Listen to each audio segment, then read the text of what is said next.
오늘 하나님 말씀은 마태복음 5장 4절이에요. 애통하는 자에 대한 표현인데, 슬퍼하는 사람이 복이 있다.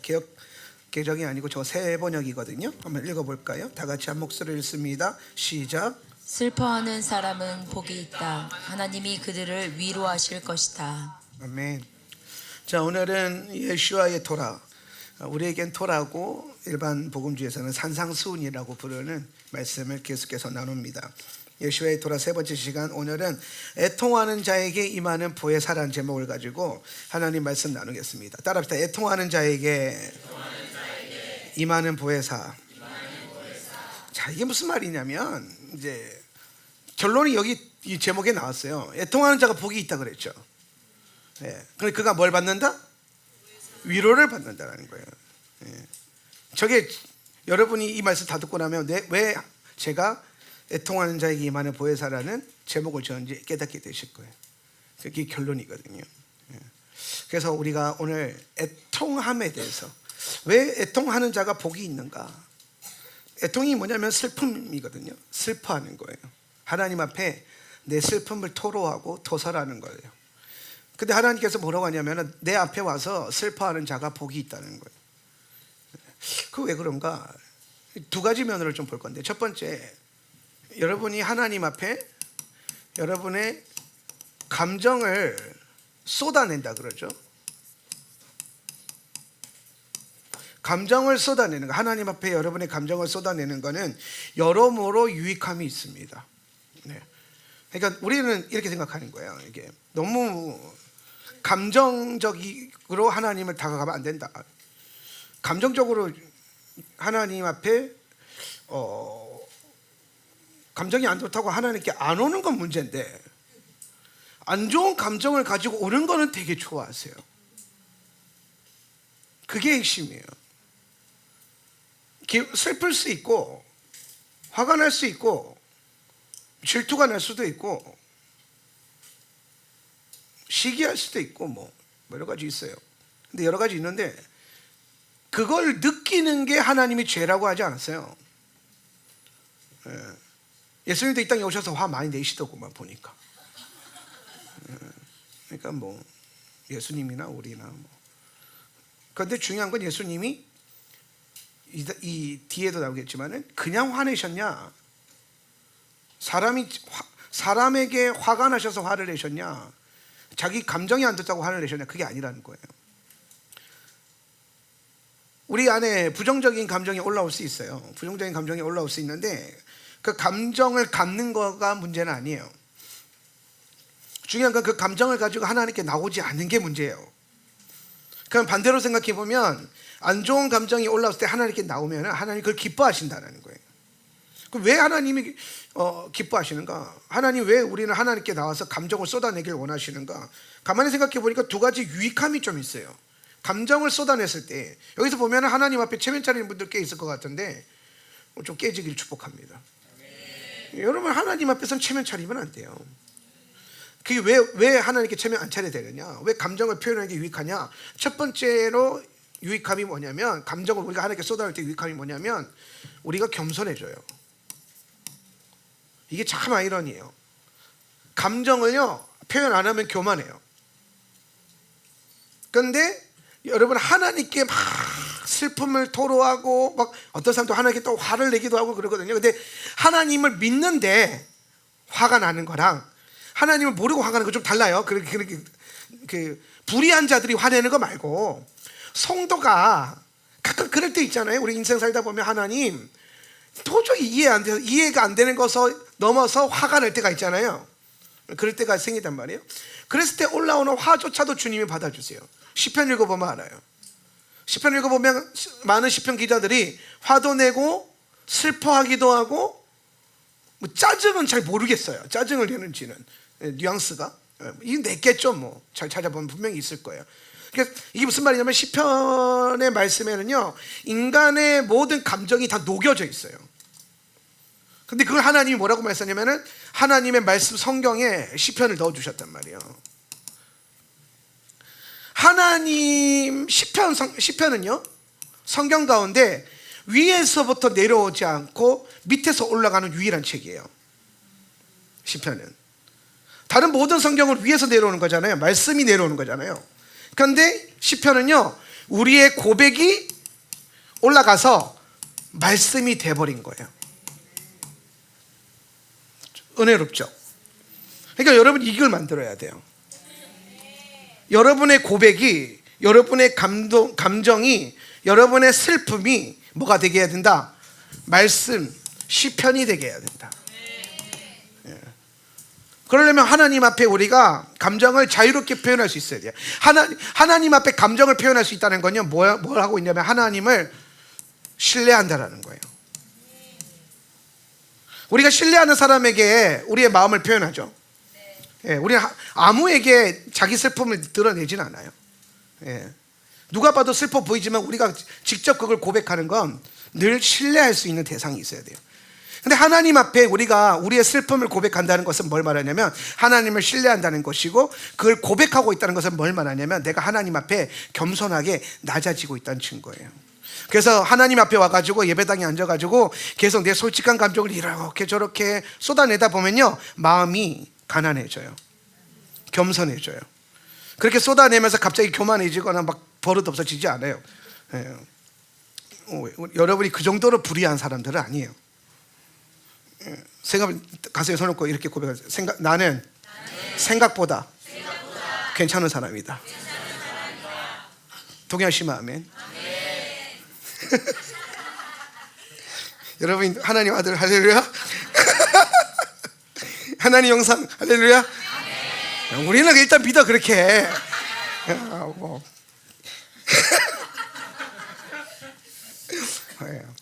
우리는 하나님 영상이에요. 우리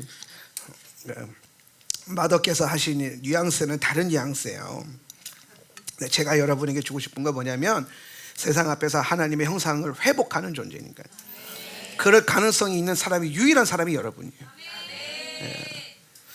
그래서 우리가 하나님 앞에 감정을 쏟아내는 것의 영적 유의 첫 번째가 뭐냐면 겸손해지고, 그 겸손함은 하나님을 향한 신뢰를 바탕으로 한다. 예, 신뢰를 바탕으로 한다. 그리고 두 번째로 유익함이 좀 있어요. 두 번째로 우리가 하나님 앞에 와서 막 감정을 드러낸 게 유익함이 뭐냐면은 우리의 부정적인 감정이 씻겨져요. 우리의 부정적인 감정이 씻어진다. 이사야 25장 8절에 이런 말씀이 있습니다. 시작. 주 여호와께서 모든 얼굴에서 눈물을 씻기시며. 아멘. 하나님이 모든 얼굴에서, 여기 모든 얼굴이니까 가린다 안 가리신다? 안 가리신다. 할렐루야. 누구든지 주님 앞에 나와서 울고 앉아 있으면 주님이 외면하지 않으신다. 목사님은 외면할 수 있는데 목사님은 사람이니까 저건 더 울어야 돼 그러면서 그럴 수 있어요. 예. 사람들은 그럴 수 있어요. 사람들은. 그럼 내가 여러분 울고 지나가는데 그냥 지나가면 내가 더 울어야 되나 보다 하고 울면 돼요. 근데 하나님은 그냥 안 지나가신다는 거예요. 하나님의 성경에서 계속해서 뭐라고 말씀하냐, 이 한 구절뿐만 아니에요. 모든 얼굴에 눈물을 닦아주신다. 심지어 요한계시록 7장, 요한계시록 21장 가보면요, 그분이 주님 앞에 올라오는 모든 성도들의 눈물을 씻어주신다. 눈물을 외면하지 않으신 하나님, 내 아픔과 내 괴로움과 내 슬픔을 외면하지 않으시고 내 눈을 똑같이 쳐다보면서 괜찮아. 그래서 우리가 하나님의 형상을 닮으면 닮을수록 울고 있는, 아파하는, 슬퍼하는 형제자매들한테 저거 정신 더 차려야 돼, 기도해야 돼, 회개해야 돼 이렇게 말하지 않아요. 예수님을 닮을수록 뭐라고 하냐? 괜찮아. 왜냐하면 그는 하나님을 경험해 봤거든요. 그는 자기의 눈물을 닦아주시는 하나님을 경험해 봤기 때문에 그 형제자매를 향해서 세상 끝난 것처럼 울고 있지만 그 앞에서 회개해야 돼, 축사해야 돼, 뭐 이런 얘기하지 않는다는 거예요. 그냥 가서 손잡아주면서 이렇게 말하는 거예요. 괜찮아, 예수님이 너의 눈물을 외면하지 않으실 거야. 예수님이 너의 힘들어하는 그 모습을 절대 외면하지 않으실 거야. 성경에 기록되어 있다는 거예요. 말씀대로 믿어야 되는 거예요. 사람은 외면할 수 있어요. 사람은 판단이 있을 수 있고 사람은 그래요. 그러니까 우리가 천하에 의지하지 않아야 될 게 사람이에요. 예. 그러나 하나님은 우리의 눈물을 닦아주신다. 이게 우리에게 얼마나 큰 위로가 되겠습니까? 닦아주신다는 건 뭘 말하냐면 위로해 주시고 회복시켜 주신다는 걸 말하는 거예요. 예. 여러분 주님 앞에 나와서 마음을 자꾸 고백하세요. 기도가 다른 게 없어요. 대단한 말씀 가지고 하는 기도 이런 것도 참 중요하지만 방언 기도도 중요하고, 근데 뭐 마음이 힘든데 잘 안 될 때 있잖아요. 속이 답답해 죽겠는데 방언이 안 나오잖아요. 저도 정말 죽을 것 같이 힘드니까 기도가 안 나오더라고요. 탄식 소리밖에 안 나와요. 한숨 소리밖에 안 나와요. 그러면 하나님 앞에 나와서 한숨이라고 쉬라고요. 집구석에서 쉬지 말고. 그 아무도 안 들어준다 거기서. 우리 가족들도 안 들어준다잖아요. 사람을 의지할 게 못해요. 내가 한숨 쉬고 있으면 내 남편이 알아줄 것 같죠? 그 한숨 소리가 자기를 향할까 봐 무서워가지고 집을 나가버려요. 네. 사람 의지할 거 없어요. 그러니까 한숨을 쉬더라도 눈물을 흘리더라도 아니면 좀 화가 나더라도 하나님 앞에 나와서 해야 돼요. 기도실에 와서 앉아서 울면서 그냥 소리도 지르든지. 어느 날 제가 너무 가슴이 힘들어서 마음이 힘들어서 밑에서 사무실에서 일 보고 있는데 컴퓨터 키보드가 손에 안 잡히는 거예요. 그래서 내가 너무 힘들어서 예배당에 올라왔어요. 앉아 있는데 기도가 안 나오는 거예요. 그래서 성령님, 내가 지금 이 마음을 어떻게 하면 좋습니까? 그래서 성령님이 그러신 거예요. 너의 솔직한 마음을 표현해봐. 목사라고 체면 차리지 마라 하더라. 너는 목사이기 전에 내 아들이니까 너 지금 솔직한 감정이 뭐야? 너 지금 어떤 느낌이야? 저는 그냥 계속 괜찮다 그러고만 지나가고 있었는데 솔직하게 생각해봐. 그랬더니 갑자기 제 안에요 분노가 확 올라오는 거예요. 화가 나 있었던 거예요. 티 안 내려고 계속 누르고 괜찮다고 있었는데 알고 봤더니 내가 화가 나 있던. 그래서 예배당 여기 아무도 없길래 돌아다니면서 소리를 계속 질렀어요. 야! 무슨 욕은 하지 않았어요. 우리가 기본을 해야 돼요. 주님 앞에 나와서 화를 내도 되는데 쌍욕은 하면 안 돼요. 그건 못 배운 사람들이 하는 거예요. 뭐 하나님 앞에 와서 쌍욕하면서 기도하다가 은혜 받았던 사람들 가끔 그런 간증하는 사람들이 있는데 그렇게는 하지 마세요. 나 그거 별로 은혜가 안 되더라고요. 그냥 욕 안 하고도 화낼 수 있어요. 욕 안 하고도 화내는 거 못 배웠으면 여러분 그거 잘못 배운 거예요. 네. 그래서 여기 돌아다니면서 한 5분을요 야! 그래서 화를 냈어요. 5분 동안 소리 지르고 화내고 그 자리에 좋아하는 자리거든요. 제가 항상 이 자리 많이 앉는데 이 자리 딱 앉아있는데 속이 다 시원해요. 그래서 앉아서 그래도 죄책감도 목사니까 화낸 게 죄책감이 올라오니까 하나님 내가 좀 화내면 안 되고 온유한 자가 땅을 차지한다 그랬는데 내가 이래서 땅을 못 사나 그러면서 내가 막 그러면서 하나님 그래서 했는데 속이 시원하니까요 기도가 잘 나와요. 그러더니 갑자기 주님의 위로가 딱 와요. 화 많이 났어? 그런 거예요. 좀 났어요. 괜찮아. 내가 함께 해줄 거야. 이거 금방 지나가. 그러시는 거예요. 그리고 진짜 금방 지나갔어요. 그 일이. 예. 만약에 제가 그때 하나님 앞에 나와서 내 마음을 표현하지 않았다면 저는 그 일이 제가 표현을 하든 안 하든 그냥 지나갔을 거예요. 때에 맞춰서. 그죠? 근데 그 지나가기까지 시간 하루하루가 지옥 같았을 거예요. 하루하루가 납덩이가 가슴에 얹어진 것처럼 그렇게 살았을 거예요. 그런데 주님 앞에 나와서 내 마음을 쏟아내고 하나님 내가 화가 난 거였네요. 저는 제가 화가 난 줄도 몰랐어요. 그때 내가 화가 난 거였네요. 하나님. 그래서 화를 냈더니 주님이 위로해 주시더라고요. 괜찮다 하시더라고요. 그러고 너무 가벼워져서 그냥 일이 싹 지나가는 거를 되게 쉽게 바라봤어요. 하나님 앞에 나와서 여러분의 마음을 솔직하게 고백하고 나타내는 거 되게 중요한 거예요. 그리고 그게 진짜 겸손한 거예요. 아니 척하고 저처럼 앉아있으면요 그 겸손한 게 아니라 미련한 거고 교만한 거예요.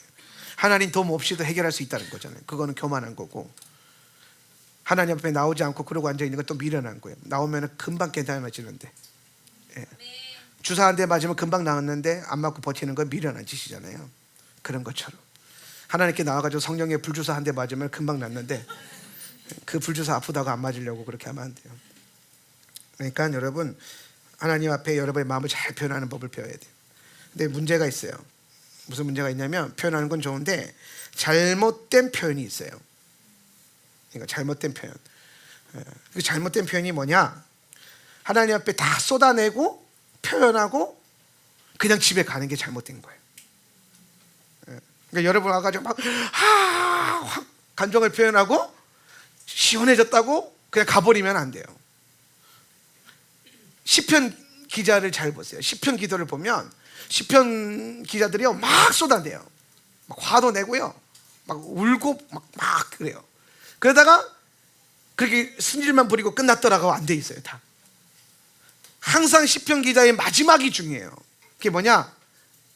그 모든 분노와 슬픔을 토해내고 그 다음에 뭘 고백하냐면은, 그럼에도 불구하고 나는 하나님을 의지할 것입니다. 그럼에도 불구하고 나는 하나님을 신뢰합니다. 그럼에도 불구하고 나는 하나님을 찬양할 것입니다. 여러분, 하늘에서 내려오지 않았는데 말씀이 된 이 놀라운 성경 한번 보세요. 하나님이 말씀한 게 없어요. 다 자기들이 고백하고 표현한 건데, 땅에서 올라갔는데 땅에서 이 고백이 올라가서 말씀이 되었어요. 여러분의 슬픔이 말씀이 되게 하세요.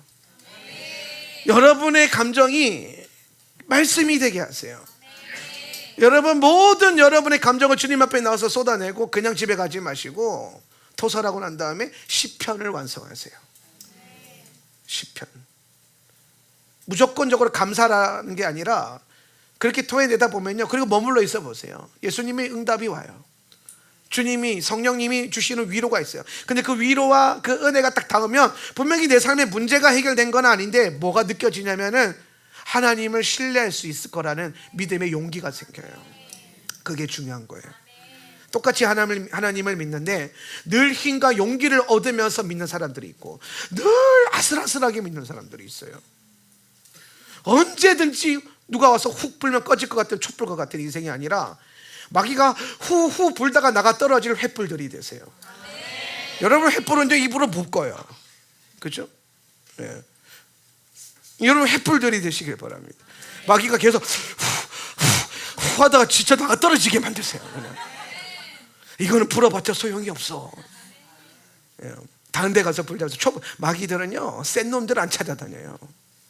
촛불들을 찾아다니고 병든 것들 찾아다니고 성장하지 않은 것들을 찾아다니거든요.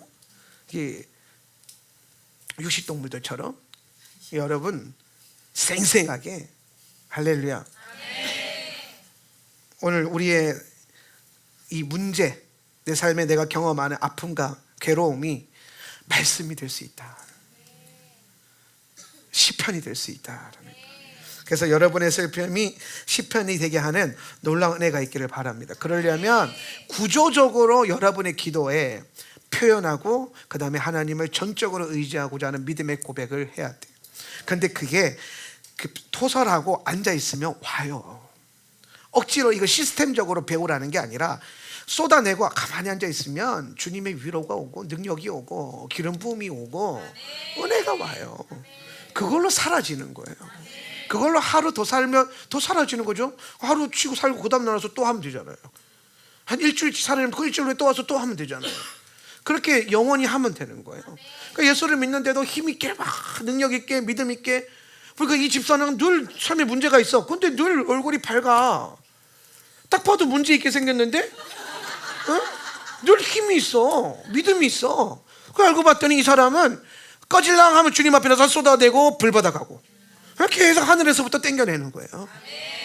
하늘의 불을 받는 거예요. 근데 똑같이 교회 생활하는데 늘 아슬아슬하게 살고 언제든지 마귀가 와서 작정 와서 훅 불면은 톡 꺼져버릴 것 같은 그런 인생들은 되지 마세요. 할렐루야. 그러려면 하나님 앞에 여러분의 마음과 감정, 슬픔을 잘 표현하고 거기서 끝내는 게 아니라 시편으로 만드는 지혜가 필요해요. 그러니까 토해내고 앉아서 기다려보면 와요. 따라합시다. 기다리면 온다.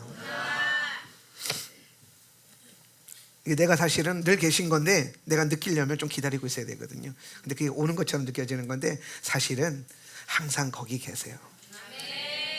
네.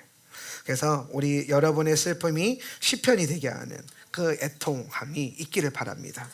여기까지가 1단계예요. 제가 오늘 2가지 나눌 거라 그랬잖아요. 그래서 슬픔이라는 감정을 이렇게 다루는 게 1단계 시편으로. 2단계가 더 중요해요. 2단계는 뭐냐? 나의 슬픔을 복이 되게 하는 거예요. 복이 되게 하는. 이제 산상수훈으로 가는 거예요. 자, 앞에 1단계 레벨은요 구약적 관점이에요. 그래서 시편 기도를 사용한 거예요. 똑같은 슬픔인데 시편 기자들은 그렇게 믿음으로 승화시켰어요. 근데 예수님은 여기서 한 단계 더 끌어올려요. 슬퍼하는 거 괜찮아. 그게 너에게 복이야. 슬퍼? 괴로워? 힘들어? 그게 너에게 복이야. 근데 이게 아멘이 되세요? 희한하네. 이거 웬만해서 아멘이 잘 안 돼요. 네. 그 진짜 극심한 슬픔 가운데서 그게 아멘이 잘 안 돼요. 그런데 성경은 분명히 말합니다. 예수님 우리에게 뭐라고 말하냐? 지금 우리가 느끼고 있는 그 슬픔이 복이 되게 하는 레벨로 또 올라갈 수 있다라는 거예요. 그러면 이제 보는 거예요. 여러분 이제 다시 마태복음 5장으로 돌아와 가지고 5장 4절 한번 다시 읽어볼까요? 슬퍼하는 자는, 애통하는 자는, 시작. 애통하는 자는 복이 있나니 그들이 위로를 받을 것이미요. 아멘. 여기서 애통이요 슬퍼하다라고 했잖아요. 슬퍼하는 게 복이다. 그럼 여러분 예수님이 저 애통하는 거에 대해서 얘기를 하실 때에 그냥 여러분이 살면서 느껴지는 일상적인 슬픔을 말하는 걸까요? 아닐까요? 아니겠죠, 그죠? 근데 시편은요 일까요, 아닐까요? 이에요. 시편은 여러분이 일상에서 누리는 슬픔에 대한 일이 맞아요.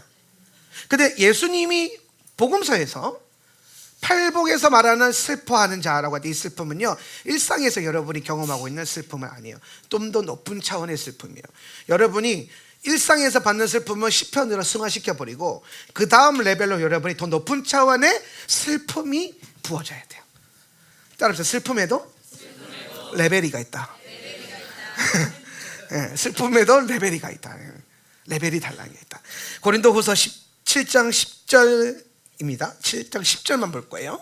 하나님의 시작. 하나님의 뜻에 맞게 마음 아파하는 것은 회개를 하게 하여 구원에 이르게 하므로 후회할 것이 없습니다. 그러나 세상 일로 마음 아파하는 것은 죽음에 이르게 합니다. 예수님이 말하는 애통이 저걸 말하는 거예요. 왜냐하면 바울이 저 슬픔을 얘기하고요. 그 다음에 13절에서 이 얘기를 해요. 그래서 우리는 시작. 위로를 받았습니다. 또한 우리가 받은 위로 위에 디도의 기쁨이 겹쳐서 우리는 더욱 기뻐하게 되었습니다. 그는 여러분 모두로부터 환대를 받고 마음의 안정을 얻었던 것입니다. 자, 지금 고린도후서 7장에서 무슨 얘기하고 있냐면은 하나님의 뜻에 맞게 슬퍼하고 마음 아파하는 것이 중요하다. 애통하는 게 중요하다. 그리고 13절에서 그러면 그가 위로를 얻을 것이다. 여러분 이 구조가 지금 무슨 구조랑 똑같아요? 마태복음 5장 4절 구조랑 똑같죠? 애통하는 자가 복이 있나니 그가 뭘 받을 것이다? 위로를 얻을 것이다. 그러니까 지금 사도 바울이 예수님이 하신 말씀, 팔복의 말씀을 인용해서 그걸 풀어주는 거예요. 예수님이 지금 말씀하고 있는 산상수훈에서 말씀했던 그 슬픔과 애통이 뭐냐면은 하나님의 뜻에 맞는 슬픔이라는 거예요. 하나님의 뜻에 맞는 슬픔. 이 슬픔을 가지는 자가 뭐가 있다? 복이 있다라는 거예요. 그러면 이제 여기서 우리가 말하는 게 뭐냐면 우리가 많은 일로 슬퍼할 수 있는데 이제 여기서 성경은 이 얘기를 하는 거예요. 지금 그래서 너는 지금 뭐 때문에 슬퍼하고 있는데? 라고 질문하는 거예요. 뭐 때문에 슬퍼하고 있는데? 하나님의 뜻에 맞는 슬픔이 뭐냐? 하나님의 뜻에 맞는 슬픔이 뭘까요? 뭐에 대해서 슬퍼하는 것을 하나님이 기뻐하실까요? 무엇을 가지고 슬퍼할 때 하나님이 복이 되다 하실까요? 제가 요 얘기를 지금 고린도후서에서 바울이 다 풀었다 그랬잖아요. 그래서 10절 위에 8절 9절을 보면은 그 내용이 나와요. 무엇으로 어떻게 슬퍼했는지. 내가 그 편지로 시작. 내가 그 편지로 여러분의 마음을 아프게 했더라도 나는 후회하지 않습니다. 그 편지가 잠시나마 여러분의 마음을 아프게 했다는 것을 알고서 후회하기는 하였지만 지금은 기뻐합니다. 그것은 여러분이 아픔을 당하기 때문이 아니라 아픔을 당함으로써 회개에 이르게 되었기 때문입니다. 여러분이 하나님의 뜻에 맞게 아파하였으니 결국 여러분은 우리로 말미암아 손해를 본 것은 없습니다. 아멘. 지금 사도 바울이 지금 앞전에서 당신들은 하나님의 뜻에 마음에 아파하십시오. 아프다라고 표현한 게 뭐냐면 슬프다라는 거예요. 하나님의 뜻에 맞춰서 슬퍼하세요. 그런데 왜 그러니까 지금 고린도 교회 성도들한테 당신들은 하나님의 뜻에 맞게 슬퍼하세요. 그러니까 하나님 뜻에 맞는 슬픔이 뭐지 하고 윗절을 보니까 바울이 앞서서 쓴 편지가 있다는 거예요. 고린도 후서니까 앞에 쓴 편지가 뭐겠어요? 고린도 전서겠죠. 고린도 전서 편지 썼는데 그 편지를 이런 거예요. 지금 그 성서 시대 때 바울이 돌아다니면서 목회를 하니까 이 성도들이 모여서 예배하는데 어느 날 목사님한테 설교 편지가 온 거예요. 우리 교회한테. 할렐루야. 그 편지가 왔어요. 그래서 막 성도들이 모아놓고 막 그 감독과 목양하는 사람들이 모여가지고 뭐라 우리 사도 바울 목사님이 우리한테 편지를 썼다. 읽어보자 해서 편지를 깠는데 고린도 전서를 깠는데 거기에서 계속 욕을 하더는 거예요.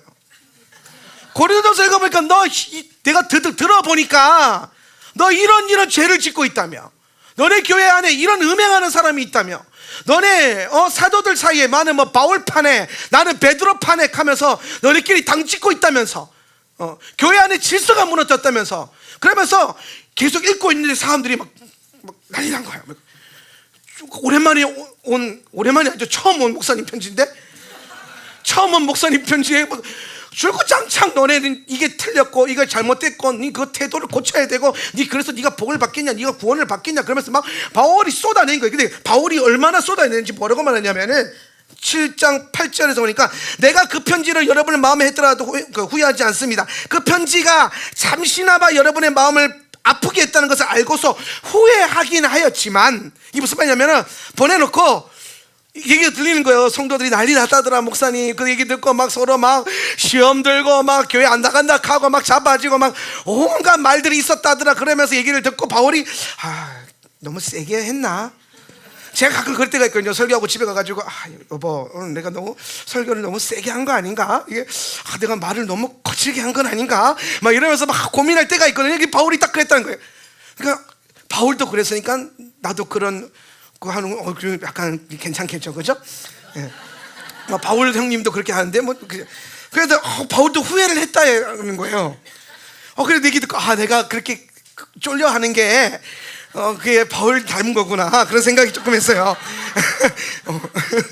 그래서 이제 그랬는데 바울이 그 다음 절에 뭐라고 하냐면 이 두 번째 편지에서 그러나 지금은 기뻐합니다라는 거예요. 그러니까 지금 고린도 후서를 쓰는 시점이 전서를 보내고 꽤 시간이 흐른 시점이에요. 그리고 이제 어떤 소식을 들었겠죠. 그 소식이 뭐냐면은 하나님 뜻에 맞춰서 아파했던 그 성도들에게 일어난 어떤 일이에요. 그 일을 듣고 이거는 이제 내가 연락해가지고 좀 위로와 축복을 해줘야겠다. 그래서 후서를 쓴 거예요. 예. 그러면서 이제 내가 당신들을 편지로 설교로 좀 아프게 한 걸 내가 좀 마음이 좀 불편했지만, 근데 한 주 동안 내가 그래서 막 교회도 안 나오고 막 그랬는데, 근데 셀리더들한테 들려오는 소문을 들어보니까 어떤 집사가 그 설교 듣고 회개를 하고 광명을 찾았다더라. 누구 집사가 회개하면서 그렇게 눈물이 났다더라. 누구 집사가 듣는 때는 기분 나쁜데 집에 가니까 성령님이 회개 기도를 시키다더라. 그러면서 온 교회 안에 회개의 역사가 일어났다는 거를 바울이 들은 거예요. 선포하고 기분 나쁘고 끝났으면은 고린도 후서가 안 나오는 거예요. 근데 오늘 바울이 마음이 아프고 힘들고 괴로웠던 거예요. 바울도 내가 봤을 때 좀 A형인 것 같아요. 좀 썼으면 남자답게 그냥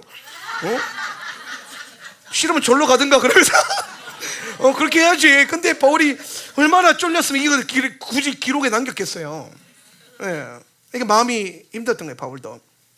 그런데 바울이 뭐라고 하냐면 난 지금 기쁘다. 너희들이 슬퍼했던 것이 기쁘다. 너희들이 가슴 아팠던 그 시간들이 오히려 기쁘다. 왜냐하면 그 아픔을 당함으로써 여러분들이 회개에 이르렀기 때문입니다. 여러분이 하나님의 뜻에 맞게 아파하였으니 결국 여러분은 우리로 말미암아 손해를 본 것이 없습니다. 그래서 10절에서 이렇게 말하는 거야. 하나님의 뜻에 맞게 마음 아파하는 것은 회개를 하게 하여 구원에 이르게 함으로 후회할 것이 없다. 그러나 만약 여러분이 하나님의 뜻이 아니라 세상 일로 마음 아파한다면 똑같은 그 슬픔을 내 죄 때문에, 내 문제 때문에, 내 탓이요 하면서 자기 스스로 주님 앞에 회개의 제단으로 올려놓지 않고 세상의 일로 마음 아파하는 거예요. 이건 세상 판단을 말하는 거예요. 말씀을 들으면서 그걸 자기에게 적용시키지 않고 저건 김 집사가 들었어야 되는데, 저건 최 집사가 들어야 되는데, 저건 우리 남편이 들었어야 되는데 오늘따라 꼭 야근해가지고 안 왔다 하면서, 그러면서 아까 마음 아파하는 게 우리 남편이 들었어야 되는데, 그 마음 아파하는 거는 죽음에 이르게 한다는 거예요. 그런 스타일로는 안 된다는 거예요. 무엇이 하나님의 뜻에 맞게, 하나님의 말씀이 나를 찔러야 돼요. 내 안에 죄가 발견되어져서 고통스러워야 돼요. 말씀대로 살지 못하고 있는 나의 이 무지한 반응과 연약함 때문에 괴로워야 되고 슬퍼야 되고, 네 때문에, 너 때문에, 목사님 때문에가 아니라 내 죄 때문이구나, 내가 문제구나. 그러면서 주님 앞에 나와서 무릎 꿇고 그 자리에 딱 앉아가지고, 저 자리가 기름 부음이 있어요. 딱 앉아가지고 딱 한마디 하는 거예요. 주여, 나는 어찌하면 좋으리까? 이 죄인을 어찌하면 좋겠습니까? 하면서 울며 회개하는 역사가 일어나니까 주님이 뭐라고 말합니까? 그 슬픔과 괴로움과 아픔을 허락한, 그리고 그 일이 일어난, 또 그걸 마주하고 있는 너희가 복이 있다. 할렐루야. 너희는 지금 복을 받은 거야. 그래서 애통하고 울면서 슬퍼하면서 자기 죄를 찢으면서 자기 가슴을 찢으면서, 주님, 남 탓이 아니라 내 탓입니다. 내가 문제였습니다. 나의 연약함이 문제였습니다. 나의 어리석음이 문제였습니다 하면서 주님 앞에 회개하고 가슴을 찢으면서 앉아있으니까 뭐라고 말하냐, 성경이 애통하는 자가 복이 있나니 그가 위로를 받을 것이라. 근데 여러분, 이 위로는요, 하나님이 아까 제가 시편 기자의 위로처럼 와가지고 막 아파하고 있으면 와가지고 막, 아들아, 내가 네 마음을 안다, 요 위로가 아니에요. 요게 아니에요. 헬라어 원어로 보면 고린도 후서에서, 그리고 마태복음 5장 4절에서 애통하는 자에게 내려오는 그 위로가 파라칼레오라고 그랬어요. 파라칼레오라고 하는 헬라어 단어에서 위로라고 하는 단어가 나오고 위로자라고 하는 단어가 나와요. 파라클레오. 그러니까 이 파라클레오가 주님 앞에 와서 회개하면서 가슴을 찢으며 슬퍼하고 있는 성도들에게 임하는 거예요. 애통하는 자가 복이 있나니 그가 위로를 받을 것이요. 위로를 실제로 받는다는 겁니다. 근데 그 위로가 뭐라고 해요? 파라칼레오. 파라칼레오의 단어가 두 개로 뻗어 나오는데, 요 위로는 위로하는 하나님의 어떠한 만지심이고, 그 다음에 두 번째, 이게 중요한데, 파라클레오가 위로자가 되면 뭐가 되냐? 파라클레토스가 돼. 파라클레토스 뭐예요? 보혜사가 뭐예요? 성령. 너희가 너의 죄를 회개함으로, 너의 문제 앞에서 너의 죄를 깨닫고 회개하고 가슴을 찢고 주님 앞에 나와서 울고 불며 탄식할 때, 그때 비로소 뭐가 임한다? 위로를 받을 것이라. 너희가 성령을 받을 것이다. 오늘 성도에게 있어서 가장 중요한 것은 우리 안에 있는 성령을 소멸하지 않는 겁니다. 바울은 자기가 죄를 다윗은 자기가 죄를 지었을 때에 죄로 인한 결과로 인해 두려워하지 않았어요. 그 죄로 인해 자기 안에 있는 하나님의 성령이 떠날까 봐 걱정했어요. 하나님의 성령으로 충만해 본 사람들은 다 알 수 있습니다. 성령이 없이는 아무것도 되지 않아요.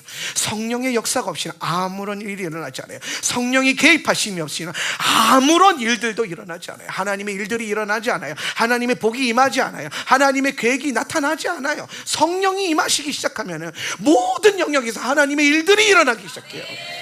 그래서 하나님의 사람은 성령을 쫓게 되고, 성령을 소멸치 않게, 성령을 소멸치 않으려고 애쓰며 바둥거리는데, 오늘 주님이 우리에게 말씀하십니다. 네가 내 앞에 와서 너의 죄를 바라보면서 가슴을 찢으며 회개하고 통곡하고 뻗대지 않고 그렇게 앉아서 기도하고 있으면 내가 너에게 위로 성령을 보내줄 거야.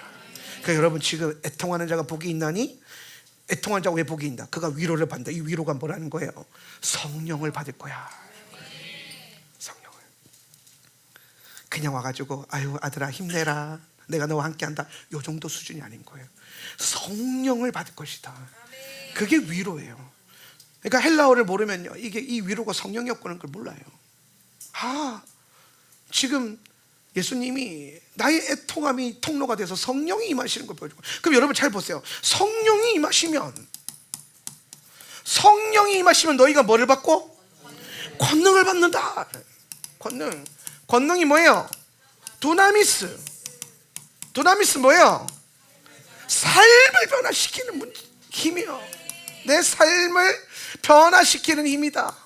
삶을 변화. 지금 나의 애통함이 뭐 때문에 왔어요? 내 삶의 문제 때문에 왔을 거 아닙니까?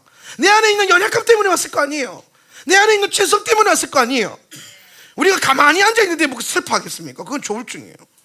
그건 병이에요. 가만히 앉아있는데 갑자기 눈물이 툭 떨어진다. 그건 병이에요. 성도는 그렇지 않아요. 할렐루야. 가만히 목사님처럼 가만히 있는데 갑자기 눈물이 툭 떨어져요. 그 병이다. 병원을 가라. 교회 오지 말고 병원을 가라. 물론 이제 우울의 영이면 내가 쫓아줄 수는 있는데, 근데 여러분, 우리가 보통 애통은 언제 합니까? 뭔가 문제가 터졌을 때, 갈등이 있을 때, 결핍이 있을 때, 오늘 내 마음에 공곡해 하는 뭔가 일이 일어났을 때. 근데 그 일이 내 힘과 능력으로 해결이 돼요, 안 돼요? 안 되니까 슬픈 거잖아요. 안 되니까 괴로운 거잖아요. 그러니까 주님 앞에 나서 애통하며 기도하는 거잖아요. 그런데 그렇게 애통하면서 기도하면은 하늘의 위로 성령이 부어져서 그 성령이 우리 가운데 임한다는 거예요. 그런데 사도행전 가보니까 1장에서 뭐라고 하냐면 성령이 너희에게 임하시면 너희가 권능을 받는데요. 근데 그 권능을 보니까 두나미스래. 두나미스의 뜻을 찾아보니까 그 성령의 힘의 능력이, 권능이 네 삶을 변화시킬 수 있다고 말하는 거예요. 결론은 진짜 위로만 받다 끝난 게 아니라 내 인생을 변화시키고 내 가문을 변화시키고 내 환경과 삶을 변화시킬 수 있는 그 힘의 근원을 무엇으로부터 받는다? 애통함을 통해서 받는다. 애통함이 뭡니까? 하나님 앞에서 가슴을 찢는 거예요. 하나님 앞에 와서 회개함으로 철저하게 무릎 꿇는 거예요. 주님, 내 탓입니다. 그러면서 내 죄입니다. 주님, 나를 불쌍히 여겨주세요. 라면서 무릎 꿇고 기도하기 시작할 때에 애통이 터져 나오고 그 애통이 올라가서 보좌를 감동케 해서 성령의 위로가 부어지고, 성령이 부어지니까 권능이 임하고, 권능이 임하니까 저 문을 나갈 때, 들어올 때는 애통만 들고 들어왔는데 나갈 때는 권능을 받아서 나가네. 그 권능으로 나가서 쓰기 시작하니까 삶에 뭐예요? 변화가 일어나더라는 거예요. 변화. 그래서 기도하는 성도, 애통하는 성도, 성령으로 충만한 성도에게 뭐가 일어나냐? 삶을 변화시키는 힘과 능력이 우리 모두에게 부어진다는 거예요. 할렐루야. 오늘 이런 애통함의 레벨로 올라갈 수 있기를 바랍니다. 세상 일로 슬퍼하지 마세요. 세상 일로 슬퍼한다. 인간적인 생각으로 슬퍼하고, 인간적인 상처로 슬퍼하는 거, 인간적인 내 판단으로 슬퍼하는 거, 그걸 믿음으로 내려놓으십시오. 여러분 삶 가운데 그런 일들이 일어날 수 있어요. 근데 그걸 믿음으로 하나님의 일로 그냥 승화시켜 버리는 거예요. 하나님의 그 슬픔으로 변화시켜 버리는 거예요. 내가 감정으로 반응하면 세상의 슬픔이 되는데, 내가 믿음으로 반응하면, 똑같은 문제를 두고 믿음으로 반응하면 하나님의 뜻에 맞는 슬픔이 되어버리는 거예요. 왜? 하나님의 능력으로 반응한다는 게 뭐냐?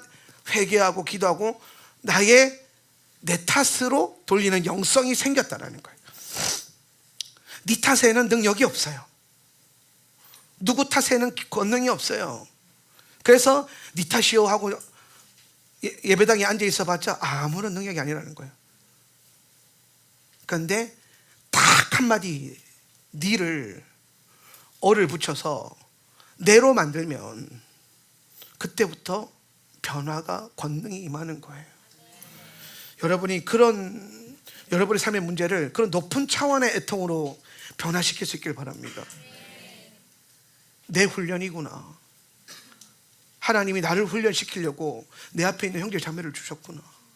하나님이 나를 훈련시키려고, 하나님이 나를 하나님 자녀 만들려고, 하나님이 지금 나를 다듬으시려고 이 문제를 허락해 줬구나.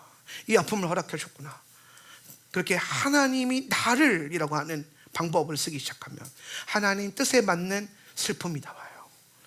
그런데 왜 하나님은 그러면서 왜 쟤 때문에, 너 때문에, 목사님 때문에, 목사님 때문에 이제 좀 그만하세요. 집사님 때문도 아니에요. 집사님 때문에도 그만하세요. 누구 때문이라고요? 내 때문에, 내 때문에. 우리 때문도 아니에요. 내 때문에. 우리라고 해서 괜히 연대를 형성하지 마세요. 하나님 앞에 좀 벌거벗어서 그냥 혼자 솔로로 서세요. 솔로로. 그러다 보면 같이 옆에 솔로들이 같이 슬비하게 이렇게 있을 거예요.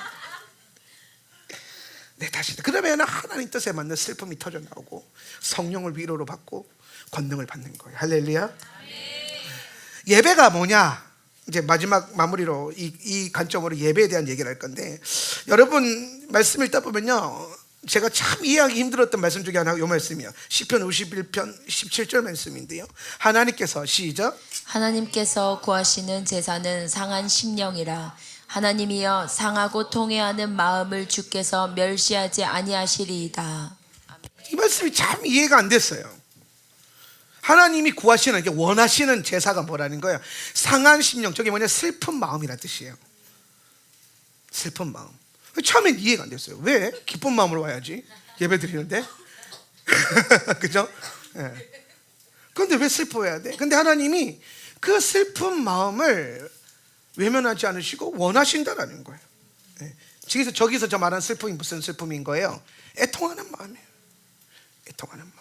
세상 일로 슬퍼하는 게 아니라, 내 문제의 어떤 것 때문에 남 탓하고 있는 게 아니라, 오늘 그것을 자기의 훈련과 자기의 회개거리로 받아들여서, 마치 바울이 고린도전서 써서 보냈는데 그 중에 성도들이 막 전체 다가 다 네 탓이다, 집사님 니들하고 하는 말이다, 누구 집사가 왔었어야 되는데 오늘 안 왔어, 막 그러고 앉아.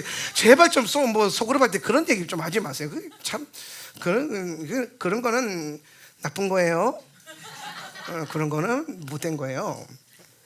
아유, 그 말씀 내 말씀이다. 저건 내 하나님 나 들으라고 하신 말씀이에요. 이게 하나님의 뜻에 맞는 애통이에요. 근데 그런 애통하는 자들이 와서 예배하잖아요. 여러분 생각해 보세요. 뒤가 없어요, 이런 사람들은. 왜 하나님이 이런 예배를 좋아하시냐? 뒤가 없다니까요. 저런 사람이야말로 예배 앞에서 피 흘림이 없는데, 제단에 피가 없는데 피가 철철철 흘러. 상해 있으니까, 찢어져 있으니까, 찢었으니까. 그리고 그 찢어져 있으니까 그 찢어진 틈 사이로, 비어져 있는 틈 사이로 예수의 보혈이 채워질 수 있는 거예요. 할렐루야. 이 신비가 깨달아지시길 축복합니다. 그러면서 그 애통하는 자에게, 그 예배자들에게 오셔서 주님이 위로의 성령을 부어주시죠. 그러니까 여러분 부흥회 때나 이런 데 보면은 많이 울리잖아요. 옛날에 부흥회는 엄마 생각해, 엄마 생각하면 다 눈물 나요. 잘한 거 하나 없잖아요. 나는 엄마 앞에서 떳떳하다. 잘 웃어요. 그래서 수련회 때 가장 중요한 게 엄마 생각해, 촛불 들고 막 엄마 생각하다 보면 옛날 90년대 수련회 가면 꼭 그거 하거든요. 성령 대망에 딴 거 아니야. 촛불이 있어야 돼. 그리고 뭐 이제 좀 더 세게 하고 싶으면 대야에 물 받아가지고 세족씩 하면 끝나. 그 엄마 생각해도. 근데 희한하게 그때 생각해 보면, 지금도 마찬가지지만, 그렇게 하나님 앞에 갑자기 막 인간적인 슬픔이 밀려와가지고 막 그렇게 울면서 기도하고 나니까 갑자기 방언 터지고, 그 우는 가운데 막 그 촛불 들고 있는데 갑자기 막 성령이 부어지고 하나님 만나고 막 그러잖아요. 그러니까 수련회 때 꼭 그걸 했던 거예요. 근데 그게 왜 그러냐면, 애통하는 자에게 성령을 위로의 성령을 보내주신 그 파라클레토스, 위로자를 보내주신 하나님의 원리와 성품 때문인 거예요. 여러분 예배 가운데 오셔서, 그러니까 예배가 참 중요해요. 예배 빠지지 마세요. 근데 예배 오는 것만 중요한 게 아니라 예배 와서 좀 애통하시오. 그러니까 세상 걸로 슬퍼하지 말고, 오늘 제가 말씀한 대로 하나님 앞에 내 죄와 내 문제, 내 훈련으로 받아들이면서 애통함으로 실험해 보세요. 자식이 말 안 들어요? 저놈의 자식을 어떻게 하면 좋습니까? 그게 아니에요. 그거는 세상의 애통함이에요. 하나님, 나를 훈련시키려고 이렇게 귀한 형제를 보내주셨군요. 이 형제는 나를 훈련시키기 위함입니다라고. 경민 집사님 어디 갔었어? 그렇게 기도하기 시작하면은 하나님 뜻에 맞는 기도가 되는 거예요.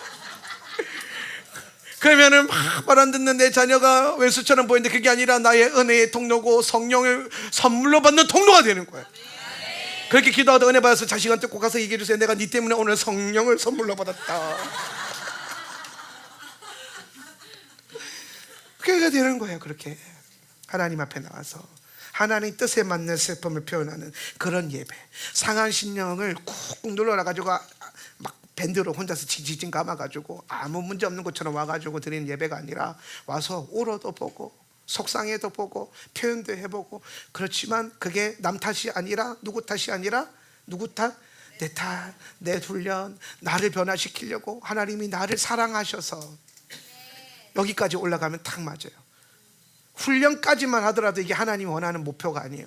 하나님이 여러분에게 받고 싶은 고백이 뭐냐? 문제 앞에서 이렇게 고백하는 거야. 하나님, 나를 너무 사랑하셔서 이 문제를 주셨구나. 이 문제를 넘어갈 게 나밖에 없다는 걸 너무 믿으셔서 이걸 넘어가고 난 다음에 주님께로 더 가까이 나아갈 수 있고 주님을 더 닮을 수 있다라는 신뢰를 그분이 먼저 가져셨기 때문에 나를 사랑하셔서 지금 이 눈물 골짜기를 지나게 하시는구나. 내 눈물이 모여 샘이 될 것이다. 내 눈물이 모여 주의 보좌를, 주의 발을 닦을 것이다. 여러분의 눈물이 헛된 땅에 떨어지는 눈물이 아니라 예수님의 발을 닦는 마리아의 눈물이 되게 하세요. 그런 은혜가 있기를 예수님의 이름으로 축복합니다. 하나님 앞에 애통하는 자가 복이 있어요. 그가 위로의 성령을 선물로 받을 것입니다. 기도합시다. 우리 자리에서 한번 일어나셔서 기도할 때에 여러분 삶 가운데 우리는 여전히 크고 작은 어떤 문제들이 있을 거예요. 우리 삶 가운데 나를 슬프게 만들고 괴롭게 만들고 혹은 나를 주눅들게 만들고. 근데 여러분, 만약 그런 상황 가운데 여러분이 있었다면 지금 이 메시지를 지금 여러분이 듣고 있는 여러분을 향한 하나님의 놀라운 계획이 지금 느껴지지 않습니까? 저는 지난주부터 팔복을 설교했어요. 지난주에 가난한 심령이 가난한 자를 설교했죠. 그리고 여러분 모두가 다 알고 있어요. 다음 주는 애통하는 자거나. 그런데 애통하는 자의 설교를 자꾸 듣고 있는데 다 내 얘기 같아. 하나님이 나를 들으라고 하는 말 같아. 하나님이 그런 게 아니라 목사님이 나 들으라고 하는 말 같아. 뭐 그랬든 상관없어요. 그런데 여러분, 거기서 하나님의 지금 섭리가 느껴지지 않으세요? 주님이 내 문제를 어떻게 아시고? 아시지. 주님만 아시지. 김지사도 모르고 우리 목사님도 모르고 전사님들도 모르는 문제인데 주님이 나의 애통을 아시고 주님이 나의 슬픔을 아시고 주님이 내 마음의 괴로움을 아시니까 그거를 그냥 외면하는 게 아니라 오늘 이렇게 그 슬픔을, 그 애통함을 어떻게 다루어야 되는지, 그것으로 내가 어떻게 복을 받아야 되는지, 그것으로 내가 어떻게 성령을 선물로 받고 오늘 이 문제를 통과하며 나의 애통함을 통과함을 통해서 내가 얼마나 예수님과 가까워지고 예수님을 닮게 될 것인지, 이 모든 것을 주님이 그렇게 계획하셨구나. 결국엔 지금 내 안에 있는 슬픔이, 내 안에 있는 괴로움이 내 안에 있는 이 애통함이 나를 회복시키는 통로구나. 오늘 이 마음을 갖고 예배에 올 수 있어서 참 다행이다. 오늘 이 예배당에 와서 오늘 저 메시지를 들을 수 있어서 참 다행이다. 오늘 나의 슬픔을, 오늘 나의 문제를, 오늘 나의 아픔을 하나님 뜻에 맞는 슬픔으로 변화시키리라. 할렐루야. 오늘 나는 하나님의 뜻에 맞춰서 회개할 것이고 고백할 것이고 내 믿음의 훈련으로 받아들여서 오늘 이 밤에 약속된 위로의 성령을 받을 것이라. 할렐루야. 오늘 이 마음을 주님 앞에 올려드리면서 여러분의 마음을 쏟아내면서 다 같이 한번 기도하겠습니다. 주여